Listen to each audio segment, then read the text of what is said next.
Hello दोस्तों, कैसे हैं आप सब। आज के वीडियो में हम पढ़ेंगे बेसचैम्प आर्सोनिलेशन। तो इसमें क्या होता है, एरोमेटिक अमीन लिया जाता है यानी एनिलीन,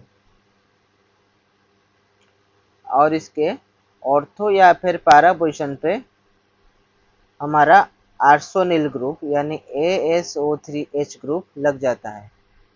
और रिएजेंट क्या होता है, H3SO4 यानी आर्सेनिक एसिड। तो देखो यहाँ पर यही लिखा गया है, ऑर्थो या पैरा पोजीशन पे ये होता है आर्सोनिलेशन यानी आर्सोनिल ग्रुप लग जाता है।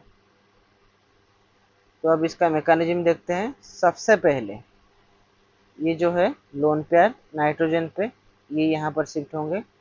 ये जो बॉन्ड है ये यहाँ शिफ्ट होगा और ये बॉन्ड ये अटैक करेगा आर्सेनिक पर। जो आर्सेनिक एसिड का आर्सेनिक है इस पर अटैक करेगा और ये बॉन्ड टूट जाएगा, ऑक्सीजन पे शिफ्ट होगा और ये वाली ग्रुप यहाँ पर आर्सेनिक एसिड यहाँ पर लग जाएगी। अब प्रोटॉन ट्रांसफर होगा, ये वाली प्रोटॉन जो है वो यहाँ पर आ जाएगी, जिसकी वजह से इस प्रकार का स्ट्रक्चर बनेगा। यहाँ पर वाटर हो गया प्रोटॉन ट्रांसफर की वजह से, और ये नेगेटिव चार्ज ये यहाँ आ गया और ये वाटर निकल गया। अब क्या होगा, एरोमेटिसिटी रिगेन होगी। ये वाली जो हाइड्रोजन है इसका एब्स्ट्रैक्शन होगा, जिसकी वजह से ये हाइड्रोजन एब्स्ट्रैक्ट होके यहाँ पर NH2 बना देगी, NH को NH2 बना देगी, और जिसकी वजह से क्या होगा, हमारा एरोमेटिसिटी रिगेन हो जाएगा। और देखो अनिलीन के पारा में ये ASO3H2 ग्रुप यानी आर्सेनिल ग्रुप लग गया है। चलो कुछ एग्जांपल्स करते हैं। सबसे पहले तो एग्जांपल नंबर 1, जिसमें आर्सेनिक एसिड दिया गया है पारा नाइट्रोअनिलीन में। अब देखो इसकी पारा पोजीशन ऑलरेडी ऑक्युपाइड है, तो ऑर्थो पोजीशन पे हमारा आर्सेनिल ग्रुप लगेगा। ठीक है, यहाँ पर या यहाँ पर कहीं पर भी लगा लो।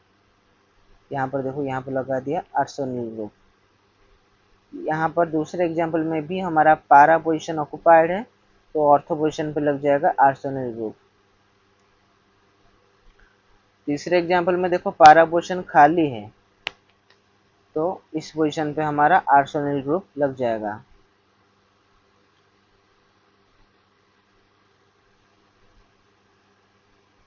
एग्जाम्पल नंबर 4, यहाँ पर फिनॉल है।